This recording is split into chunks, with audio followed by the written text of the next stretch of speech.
প্রধানমন্ত্রী নরেন্দ্র মোদীর বিকশিত ভারত নির্মাণের দিশায় স্কিল ডেভেলপমেন্টের প্রকল্পে প্রশিক্ষণ নিয়ে আন্তর্জাতিক স্তরে কর্মসংস্থানের সুযোগ পেয়েছেন রাজ্যের যুবক যুবতীরা। জানা যায়, ত্রিপুরা মেডিকেল কলেজ থেকে বিএসসি নার্সিং কোর্সে পাশ করার পর স্কিল ডেভেলপমেন্ট প্রকল্পের আওতায় দিল্লিতে 9 মাসের একটি প্রশিক্ষণ নিয়ে জাপানে নার্সিংয়ে কাজ করার জন্য ইতিমধ্যে নিযুক্তি পেয়েছেন দীপ্তনু সরকার বাড়ি ধলেশ্বর, তানিয়া দাস বাড়ি কোনাবন এবং গ্রীষ্মাশীল বাড়ি ধলাই জেলায়। তাদের এই সাফল্য রাজ্যের জন্য গর্বের বিষয়, যা আমাদের যুবশক্তিকে অনুপ্রেরণা যোগাবে। বুধবার মুখ্যমন্ত্রীর সরকারি বাসভবনে এই 3 জন যুবক যুবতীকে তাদের সফলতার জন্য শুভেচ্ছা ও অভিনন্দন জানান রাজ্যের মুখ্যমন্ত্রী ডক্টর মানিক সাহা। আন্তর্জাতিক স্তরে দেশের নাম উজ্জ্বল করার আশীর্বাদ করেন মুখ্যমন্ত্রী শ্রী সাহা।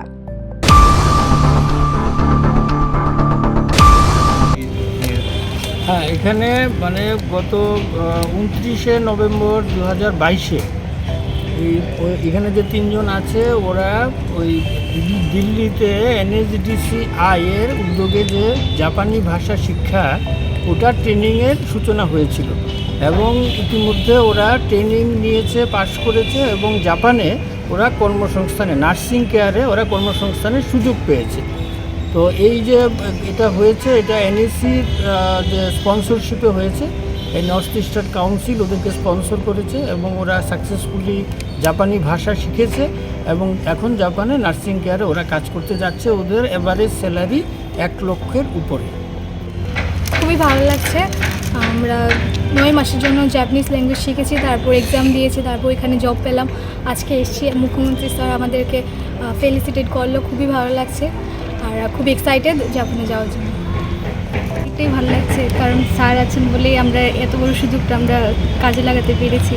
আমি স্যারকে ধন্যবাদ জানাচ্ছি এবং BSDC অফিসের সকল কর্মীরা যারা আছেন ওদেরকে আমি আমার থেকে অসংখ্য ধন্যবাদ জানাচ্ছি। মানে ছোটো থেকে একটা ড্রিম ছিল আমি জাপানে যাব, দেখবো, তারপর এখন এই একটা সুযোগ পেয়েছি, যেই সুযোগটা মানে এত সহজের মাধ্যমে মানে কিছু পরীক্ষা দিয়েছি, তারপর যে একটা লাইনের মাধ্যমে চলে গেছে, এত ইজিতে আমার মনে হয় না আমি কোনোদিন যেতে পারতাম। আমি NSDCকে খুব ধন্যবাদ জানাই তার জন্য, আমাকে এই সুযোগটা দেওয়ার জন্য, আমার স্বপ্নটাকে পূরণ করার জন্য। নিজস্ব প্রতিনিধির রিপোর্ট, এশিয়ান টাইমস।